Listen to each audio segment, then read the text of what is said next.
창세기 43번째 시간으로 자세히 보라 주인공은 나다, 자세히 보라 주인공은 나다라는 제목으로 하나님 말씀 나누겠습니다. 오늘 말씀은 아브라함과 나홀의 이야기입니다. 자, 먼저 아브라함의 이야기부터 살펴보겠습니다. 하나님이 아브라함을 부르십니다. 15절, 오늘 본문의 시작절입니다. 여호와의 사자가 하늘에서부터 두 번째 아브라함을 불러, 여기 아브라함을 두 번째 불렀다라고 말씀합니다. 그럼 첫 번째는 언제일까요? 1절입니다. 1절.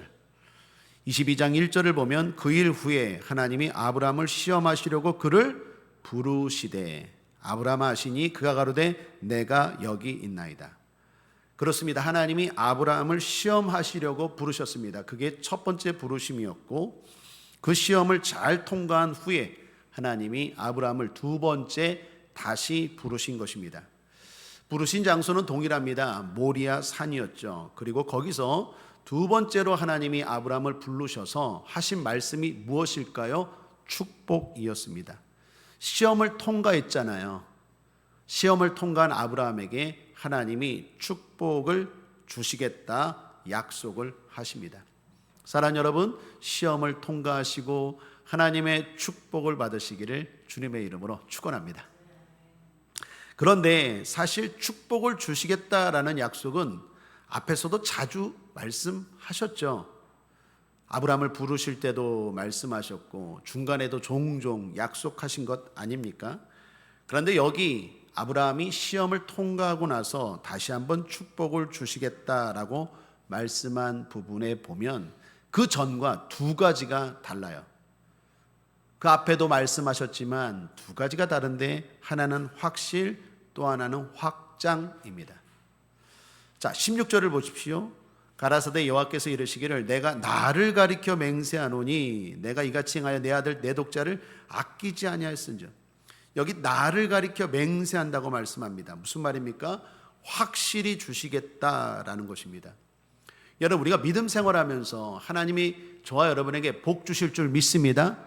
그런데 어쩔 때는 이게 들었는데도 자꾸 흔들리잖아요. 그죠? 하나님이 나를 복 주실 거야 라고 아멘은 하지만 어쩔 때는 왜 내 삶에 이런 것들이 안 이루어질까 흔들리잖아요. 시험을 통과한 아브라함에게 하나님은 흔들림 없이 확실하게 다시 한번 확인하고 계신다, 확실하게 주시겠다라고 말씀하는 것입니다. 사랑하는 여러분, 우리가 확실하게 믿으면 하나님도 확실하게 주십니다. 내 믿음대로 되는 거예요.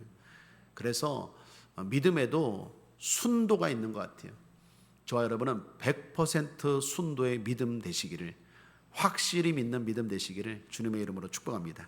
자, 또 하나는 확장입니다. 17절부터 18절을 보시면 내가 내게 큰 복을 주고 내 씨로 크게 성하여 하늘의 별과 같고 바닷가의 모래와 같게 하리니 내 씨가 그 대적의 문을 얻으리라. 또 내 씨로 말미암아 천하 만민이 복을 얻으리니 이는 내가 나의 말을 준행하였음이니라 하셨다 하니라. 여기 보시면 앞서 아브라함에게 하신 축복의 여러 말씀과 달리 비슷해 보이지만 좀 더 추가되고 확장된 게 있습니다. 그게 바로 내 씨가 그 대적의 문을 얻으리라. 이 대적의 문이라는 의미는 강한 성을 차지하게 하겠다라는 것입니다. 당시 성들은요, 대문이 별로 없어요. 옛날에 우리 집도 못 살았을 때는 대문 같은 거 별로 없잖아요. 울타리도 별로 없고. 이스라엘에도 그랬거든요. 그런데 성에 문이 있다라는 건 이건 진짜 강한 성이고 좋은 성이라는 거예요. 그런 강한 성까지도 하나님이 차지하게 하겠다라는 거예요. 앞서 이야기했던 축복에다가 이 축복이 좀 더 확장된 거예요. 뿐만 아니라 이건 영적인 의미로 대적의 문을 얻겠다라는 것은 아브라함의 씨로 말미암아 앞으로 올 영원한 대적, 바로 마귀, 사탄을 이기는 아들 대신 예수님이 오시겠다라는 것으로도 해석할 수 있습니다. 예수 그리스도에 대한 예언의 말씀입니다. 아브라함의 후손이, 아브라함의 씨로 오신 예수님이 누구를 마귀를 대적하고 결국 이기게 했다라는 거죠. 사랑하는 여러분, 이처럼 약속이 좀 더 확장되었습니다. 아브라함이 시험을 통과했습니다. 믿음을 확실히 보였습니다. 그러자 하나님도 확실하게 더 나아가 확장해서 축복을 말씀하신 것입니다. 지난주에도 말씀드렸지만 우리의 믿음이 주님 앞에 인정받기를 축복합니다. 여러분, 아브라함 얼마나 좋을까요? 누군가에게 내가 인정받는다라는 거 되게 좋지 않습니까? 학생이 선생님에게 인정을 받아요. 요즘 대통령 지지율 이런 것들 추석 연휴 때 뉴스 보니까 많이 나오는데 대통령이 국민들에게 인정을 받아요. 그럼 참 좋겠죠. 직원이 사장에게 인정을 받아요. 뭔가 인정을 받는 일은 행복한 거 아니겠습니까? 그런데 우리의 믿음이 하나님 앞에 인정을 받는다? 이거 정말 행복한 거 아니겠습니까?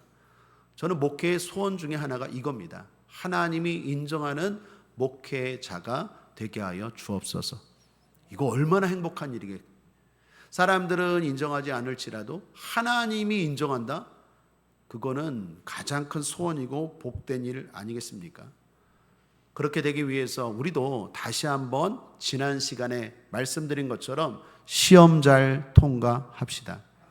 하나님은 우리의 믿음을 시험하세요. 우리의 믿음은 시험을 통해서 드러나는 거예요. 저 학생이 공부를 잘한다? 시험을 잘 봐야 공부를 잘하는 거죠. 마찬가지로 신앙도 마찬가지입니다. 하나님이 우리를 시험하실 때 잘 통과해서 하나님 앞에 인정받는 우리가 되어야 합니다. 사실 아브라함은요, 이전에도 믿음이 있었을까요? 없었을까요? 있었습니다. 여기 아들을 바치라고 할 때만이 아니라 이전에도 믿음의 사람이었잖아요. 자, 그런데 잘 보시면 그때는요, 오락가락이 심했어요. 믿음이 있었다가도 또 언젠가는 믿음이 없어 보여요. 예를 좀 들면 본토 친척 아비집을 떠나라라는 말씀에 순종할 때 보면 아브라함이 믿음이 있는 것처럼 보였어요. 그런데 가는 길에 잠시 하란에 계속 머물러 있어요. 하나님이 지시한 땅으로 가지 않고. 그걸 보면 또 믿음이 없어 보입니다. 예배할 때는 믿음이 있어 보였는데 이방 나라 앞에서 자기 아내를 누이라고 속이는 모습을 보면 또 믿음이 있어 보여, 없어 보여? 믿음이 없어 보여. 이거 믿음이 있는 사람 맞아? 어떻게 자기가 살겠다고 아내를 누이라고 속여? 그것도 2번이나? 믿음이 없어 보여요. 조카 롯과 헤어질 때 보면 믿음이 있어 보입니다. 조카 롯에게 말하죠. 네가 먼저 택하라. 그리고 조카 롯이 소돔을 택하니까 아브라함은 어떻게 해요? 하나님의 명령을 기다리니까 하나님이 아브라함아 눈을 들어 동서남북을 바라보라. 네가 바라보는 땅을 내가 주리라. 그럴 때 보면 아브라함이 믿음이 있어 보입니까? 없어 보입니까? 있어 보여요. 그런데 그 이후에 보면 또 없어 보여요. 흔들려요. 조카 롯이 이방 나라에게 잡혀갔다는 소식을 듣고 집에서 길리운 318명의 하인들을 데리고 쫓아가서 조카 롯을 구해올 때 보면 믿음이 있어 보입니까? 없어 보입니까? 있어 보이는데 또 그 다음에 보면 믿음이 없어 보여요. 예를 들면 소돔과 고모라 성이 멸망할 때 하나님이 아브라함 집 앞을 지나가잖아요. 그때 아브라함이 중보기도 하잖아요. 근데 중보기도를 몇 번 합니까? 유명한 흥정이죠. 하나님은 의인과 악인까지 함께 멸하십니까? 저 성에 혹시라도 의인이 있으면 악인들 심판하려고 의인까지 죽이면 공평하지 않지 않습니까? 그럴 때 하나님이 아브라함의 기도를 들고 그러면 내가 의인 50 있으면 성을 멸하지 않겠다. 그때 아브라함이 또 한 번 더 나가죠. 그렇게 나가서 몇 번 나갑니까? 6번 나가요. 성경에서 7이 완전수잖아요. 한 번 더 나갔어야 돼요. 아브라함이 6번 나갑니다. 그걸 보면 믿음이 있는 것 같지만 조금 또 2%가 부족해 보여요. 여러분 여기 잘 보십시오. 아브라함이 이삭을 드릴 때만이 아니라 그 전에도 믿음이 있었습니까? 없었습니까? 분명히 있었어요. 분명히 믿음의 사람이 분명히 예배드려요. 그런데 문제는 뭐예요? 오락가락해요. 어쩔 때는 믿음이 있는 사람 같은데 어쩔 때 보면 믿음이 없어 보이고 종잡을 수가 없어요. 그런데 점점 그 흔들림이 적어지고 그리고 결국 어떤 상황에서도 흔들리지 않는 하나님 앞에 인정받는 믿음의 사람이 되어 가더라는 거예요. 시간적으로는 얼마나 걸렸을까요? 아브라함을 불렀을 때가 75살이었어요. 그런데 여기 모리아산에서 이삭을 바칠 때가 120살이 넘어요.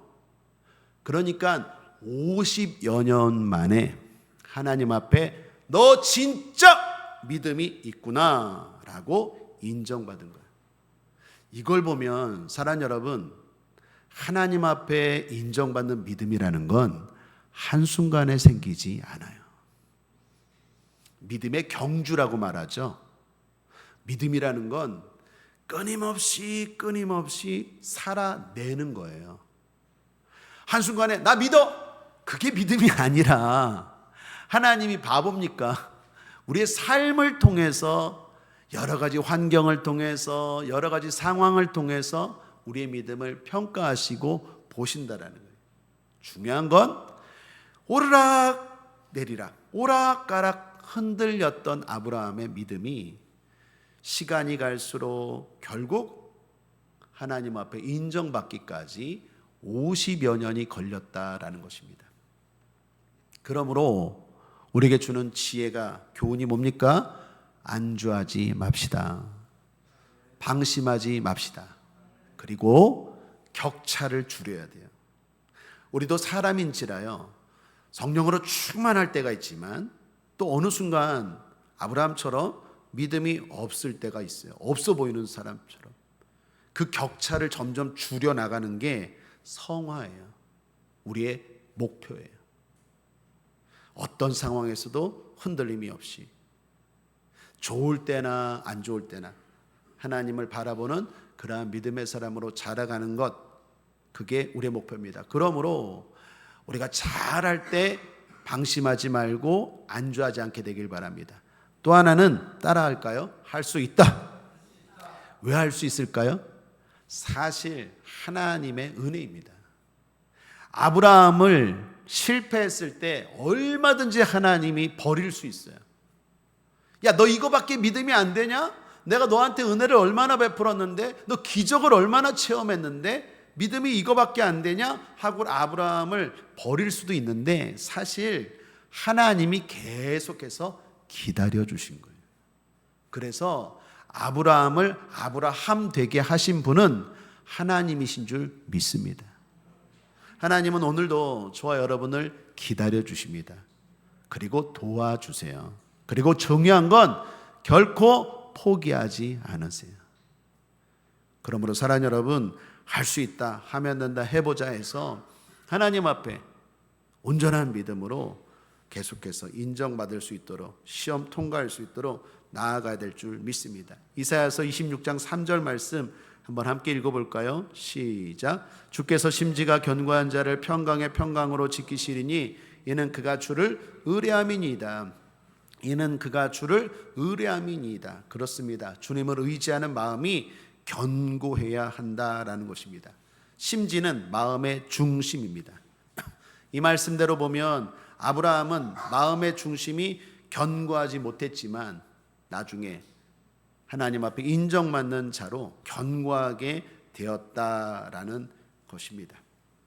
그러므로 하나님의 은혜 안에서 저와 여러분의 믿음이 계속해서 자라가시기를 거듭 주님의 이름으로 축복합니다. 자, 그렇다면 이제 두 번째 이야기, 나홀 이야기입니다. 이렇게 아브라함의 믿음이 하나님께 인정받았는데 그 순간 오늘 성경은 갑자기 나홀 이야기를 합니다.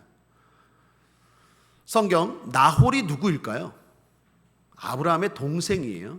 여러분 20절 말씀을 보십시오. 이일 후에 혹이 아브라함에게 고하여 이르기를 밀가가 그대의 동생 나홀에게 자녀를 낳았다 하였더라. 여기 나홀은요, 아브라함의 형제, 동생입니다. 아브라함에게는 두 형제가 있었는데 아브라함 바로 밑이 나홀이고 그 다음에 막내가 하란입니다. 그러니까 삼형제예요. 아브라함의 아버지는 데라인데 데라가 아들 셋을 낳는데 아브라함이 첫째예요. 그게 어디 나오느냐? 여러분 기억나십니까? 창세기 11장에 보면 이렇게 말씀하죠. 27절, 28절 함께 읽죠. 시작. 데라의 후예는 이러하니라. 데라는 아브라함과 나홀과 하란을 낳았고 하란은 롯을 낳았으며 하란은 그 아비 데라보다 먼저 본토 갈대아 우르에서 죽었더라. 그러니까 아브라함의 형제 3명이 있었어요. 아버지 데라가 아들 셋을 낳는데 첫째가 아브라함이었고 둘째가 나홀이었고 셋째가 하란이었는데 하란은 아버지보다도 형들보다도 먼저 죽은 거예요. 그런데 여기서 아브라함의 둘째 동생인 나홀, 그 나홀 이야기를 갑자기 하더라는 거예요. 누군가 아브라함에게 이렇게 말했대요. 당신의 동생 나홀이 밀가를 통해 자녀를 낳았습니다 라고 말합니다. 그런데 몇 명? 8명이래요 23절. 이 8사람은 아브라함의 동생 나홀의 처 밀가의 소생이며 부두엘은 리브가를 낳았고, 아브라함의 동생 나홀이 밀가라는 여자와 결혼을 해서 8명의 자녀를 낳았대요. 뿐만 아니라 나홀이 첩도 있어요. 첩을 통해서는 4명을 또 낳았대요. 24절을 한번 함께 읽어볼까요? 시작. 나홀의 첩 루마라 하는 자도 데바와 가함과 다하스와 마아가를 낳았더라. 그러니까 첩을 통해서 낳은 자녀가 또 4명입니다. 그러니까 아브라함의 동생 나홀이 본처를 통해서 8명을 낳았고 첩을 통해서 4명을 낳았어요. 그러니까 8명 플러스 4명 하면 몇 명입니까? 12명의 자녀를 낳았대요. 자, 그에 비해서 아브라함은 몇 명입니까?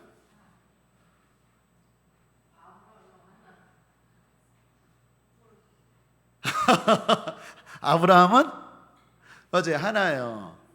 그런데 엄밀하게 말하면 둘이죠.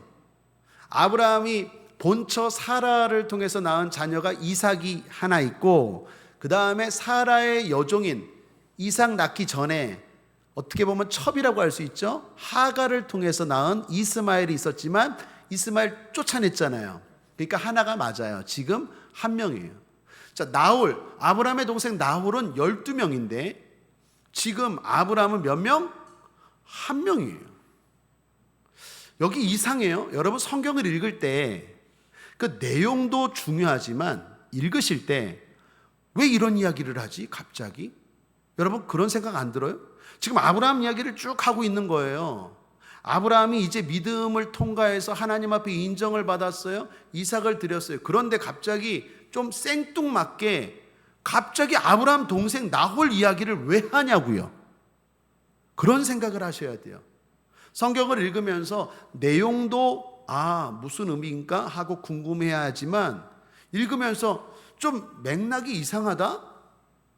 그럴 때는요 분명히 성경이 의도하는 바가 있어요. 그걸 알아야 한다라는 거예요. 갑자기 여기서 아브라함 동생 나홀 이야기를 왜 할까? 그리고 나홀 이야기를 하는데 그가 자녀 낳은 이야기를 하잖아요. 자녀를 본처에게서 18명, 첩에게서 4명, 12명을 낳았대요. 아브라함은 1명이에요. 자, 또 하나 기억할 건 아브라함은 고향을 떠났죠. 50여 년 전에 떠났어요. 그죠? 여기 모리아산에서의 나이가 120살이 넘었다 그랬잖아요. 70살에 말씀을 듣고 떠났어요. 그러니까 신앙생활한 지 50년 된 거예요. 고향을 떠났어요. 그런데 아브라함의 동생은 고향에 있었어요. 아브라함의 고향이 어디라고요? 갈대아 우르에. 여러분 기억나십니까? 우르는 좋은 도시입니까? 나쁜 도시였다고 했습니까? 좋은 도시였어요. 발전된 도시예요. 문명이 발달됐고 메소포타미아 문명의 중심지예요. 그러니까 경제적으로나 문화적으로나 대단히 발전된 도시예요. 오늘날로 말하면 서울, 그리고 지금 아브라함이 있는 곳은 저 시골 이거예요. 그러니까 동생은요 갈대아 우르라는 좋은 도시에서 아마도 풍족하게 부유롭게 아무 문제 없이 어떻게 보면 불편함 없이 살았을 거예요.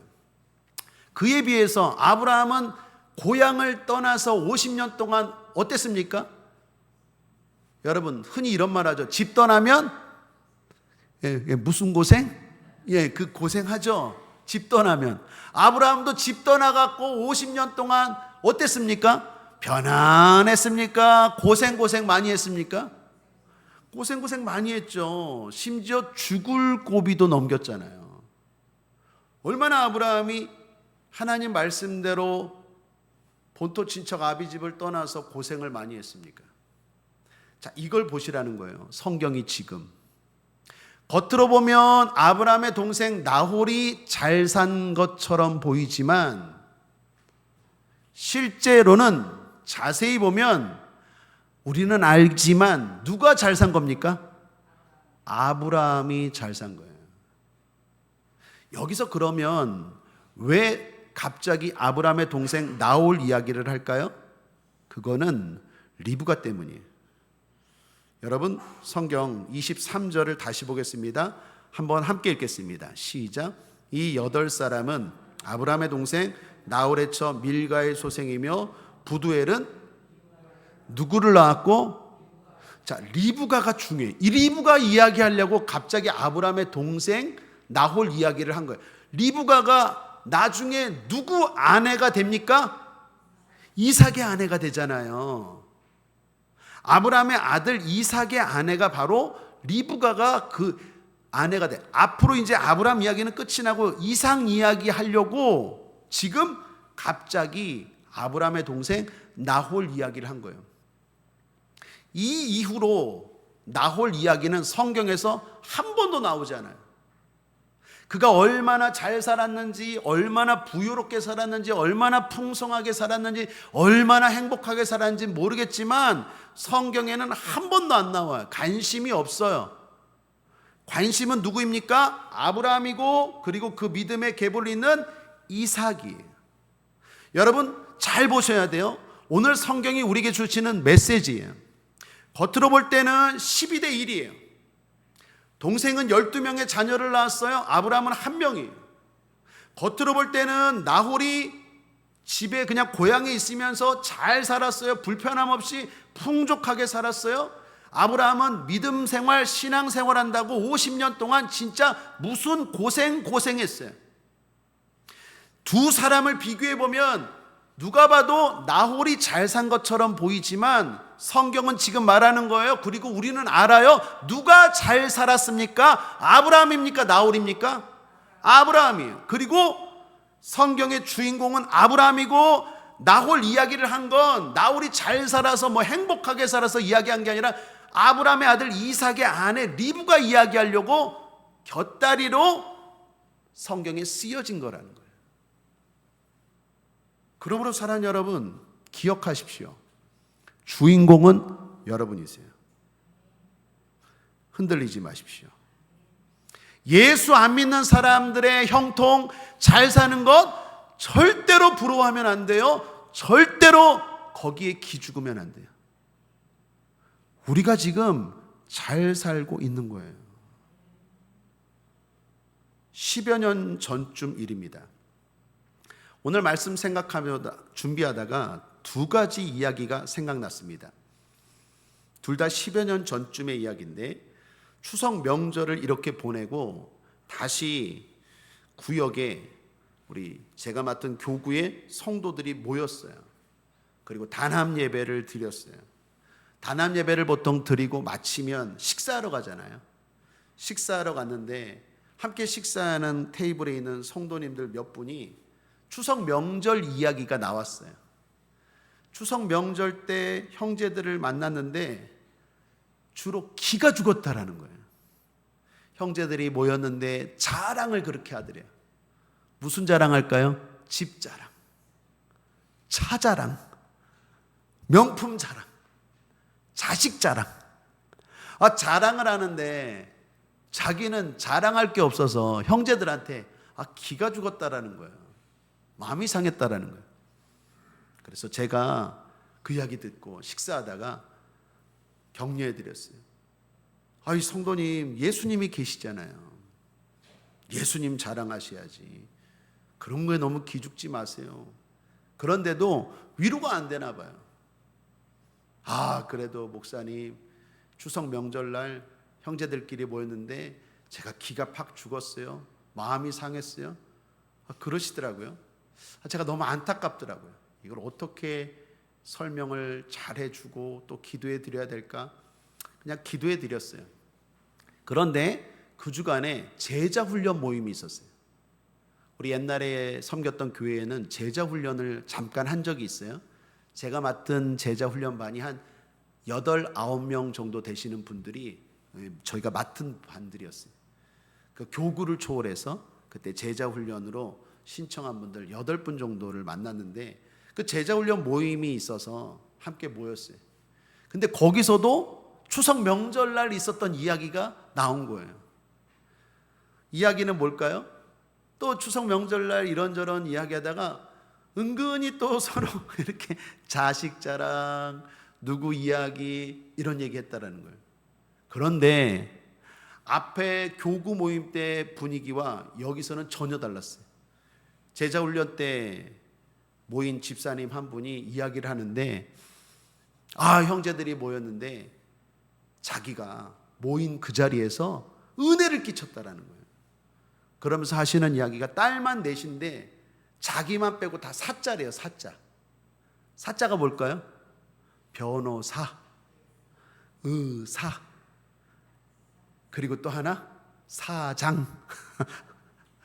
그런데 딸들이 그러든지 아니면 딸의 남편이 그러든지, 근데 자기네가 제일 못 산대요. 그런데 중요한 건 이 집사님이 거기 가셔서 예수를 이야기하고 내가 은혜 받은 이야기를 했다라는 거예요. 내가 요즘 교회에서 예배드리면서 그러면서 진짜 은혜 받은 이야기를 사람들한테 믿음으로 확신을 가지고 하니까 그 사자 언니들 또 사자 그 동생들이 하나같이 부러워하더라는 거예요. 그러면서 솔직히 집안마다 문제 없는 집안 있습니까? 나도 교회 갈까? 그러면서 점점 예수 이야기가 되면서 자기가 교회 가서 뭐 병 고침 받은 이야기, 은혜 받은 이야기, 요즘 얼마나 행복한지, 또 남편과 요즘 관계가 어떻게 회복됐는지, 또 자녀들과 요즘 어떤지 그런 것들을 막 예수 이야기, 은혜 이야기 하니까 그 사자 언니들과 동생들이 다 부러워하고 나중에는 한번 교회에 대해서 긍정적으로 생각하더라는 거예요. 제가 똑같이 추석 명절 끝나고 두 공동체의 모임을 가졌는데 이 교구의 모임의 성도들과 제자 훈련에 모인 성도님들의 이야기가 똑같은 주제인데 결과는 다르더라는 거예요. 제가 그때 깨달았어요. 훈련이 중요하구나. 똑같은 상황인데 여기는 음매 기주고 여기는 주님 자랑, 은혜가 넘쳐. 사랑하는 여러분, 믿음으로 삽시다. 믿음으로 산다는 건 진리를 한다는 거예요. 겉으로 보이는 것에 흔들리지 않는다는 거예요. 아브라함은 아들 하나 이삭밖에 없고 아브라함은 고생하며 살았지만 아브라함은 누구보다도 잘 살았고 누구보다도 당당해요. 기죽지 않아요. 나홀 잘 산 것 같지만 아브라함 이야기 때문에 들러리로 성경에 기록되었지, 나홀 성경에서 한 번도 그의 인생에 대해서 그 사람의 어떤 삶에 대해서 언급이 없어요. 사랑하는 여러분, 여러분이 잘 살고 있다는 것 진짜로 빈말이 아니라 진짜로 믿으셔야 돼요. 더 나아가 예수를 믿지 않는 자녀들의 형통, 예수를 믿지 않는 형제들의 형통에 대해서 부러워하거나 안심하지 않게 되기를 주님의 이름으로 축복합니다. 불쌍한 영혼들이에요. 전도해야 될 영혼들이에요. 그러기 위해서는 내가 먼저 당당해야 돼요. 내가 하나님의 은혜를 알고 천국에 대한 확신을 가지고 살아야 될 줄 믿습니다. 제가 공군을 나왔는데요. 공군 조종사들이 하는 말이 있습니다. 부대에 곳곳에 이렇게 붙여져 있어요. 저는 조종사는 아니었고 파일럿은 아니었고 그냥 일반 병이었는데 그 조종사들이 곳곳에다가 붙이는 문구가 뭐냐면 이런 거예요. 감각을 믿지 말고 계기판을 믿으라. 여러분, 전투기가요 엄청나게 빨라요. 상상을 초월할 정도로 빠릅니다. 그러다 보면 우리의 감각을 뛰어넘을 정도로 빨라요. 그럼 어떤 일이 일어나냐면 하늘과 바다가 헷갈려요. 이게 하늘인지 바다인지 너무 빨리 달리니까. 그래서 조종사들은요 절대로 눈에 보이는 대로 이게 하늘이구나 하고 가면 안 돼요. 그게 바다일 수도 있어요. 가끔 제가 있던 부대에서 가끔 사고가 나요. 그런 사고. 그래서 그런 포스터를 곳곳에 붙여 있어요. 감각을 믿지 말고 계기판을 믿으라. 계기판은 정확하거든요. 하늘이다, 바다다. 제가 이 말씀 생각났어요. 사랑하는 성도님들, 우리도 마찬가지입니다. 감각을 믿지 말고 말씀을 믿으십시오. 눈에 보이는 감각대로 평가하고 음매 기주고 비교하면서 나는 못 살았어, 나 믿음으로 살면서 고생하고 얻은 건 뭐야? 딸랑 하나인데 쟤는 12배나 나보다 많아. 예수 믿은 내가 불행하네. 감각을 믿지 말고 말씀을 믿으셔야 돼요. 감각을 믿으면 속임 당하는 거예요. 속기 쉬워요. 하나님의 말씀을 믿고 진실의 길을 걸어가는 저와 여러분 되길 바랍니다. 비교하면서 불행하지 맙시다. 오히려 비교하면서 행복해 하시게 되길 바랍니다. 나홀이 아브라함보다 자녀가 12배 많았지만 전혀 부럽지 않아요. 나홀이 아브라함보다 훨씬 더 편하게 살았지만 전혀 부럽지 않습니다. 그것은 아브라함이 하나님 나라의 주인공이기 때문입니다. 여러분, 우리가 그렇습니다. 그런 자부심을 가지고 살아야 할 줄 믿습니다. 더 나아가 전도해야 하겠습니다. 주님 없는 행복과 편안함은 진실이 아니라고 전해야 할 줄 믿습니다. 꼭 전하시길 바랍니다. 담대하게 확신을 가지고 전하십시오. 그들이 우리보다 잘 사는 것처럼 보이지만 거품이에요. 속에 들어가 보면 다 거품이에요. 허무해요. 그리고 다 예수가 필요해요. 중요한 건 내가 확신을 가지고, 내가 자부심을 가지고, 내가 믿음을 가지고 담대하게 전할 때 그들도 분명히 마음을 열고 예수님을 받아들일 줄 믿습니다. 말씀을 정리합니다. 우리 함께 읽어볼까요? 시작. 견고한 믿음이 되어 시험에 통과할 때까지 방심하지 맙시다. 남과 비교하면서 좌절하지 말고 오히려 내가 주인공임을 알고 자부심을 가지고 삽시다. 전도합시다. 기도하겠습니다. 좋으신 하나님 아버지, 감사합니다. 아브라함이 역사의 주인공인 것처럼 오늘 믿음으로 예배하고 믿음으로 주님을 따라가는 우리가 주인공인 줄 믿습니다. 흔들리지 않게 하시고 겉으로 바라보이는 감각에 따라 살지 않게 하시고 말씀으로 평가하고 말씀을 따라 살아가는 우리가 되게 하여 주시옵소서. 하나님의 관심은 바로 우리에게 있는 줄 믿습니다. 우리가 주인공입니다. 자부심을 가지고 하나님의 자녀답게 살게 해주시고 더 나아가 세상 사람들을 불쌍히 여기는 마음 허락하여 주셔서 그들을 주님께로 인도하는 우리가 되게 하여 주옵소서. 감사드리며 예수님의 이름으로 축복하고 기도했습니다. 아멘.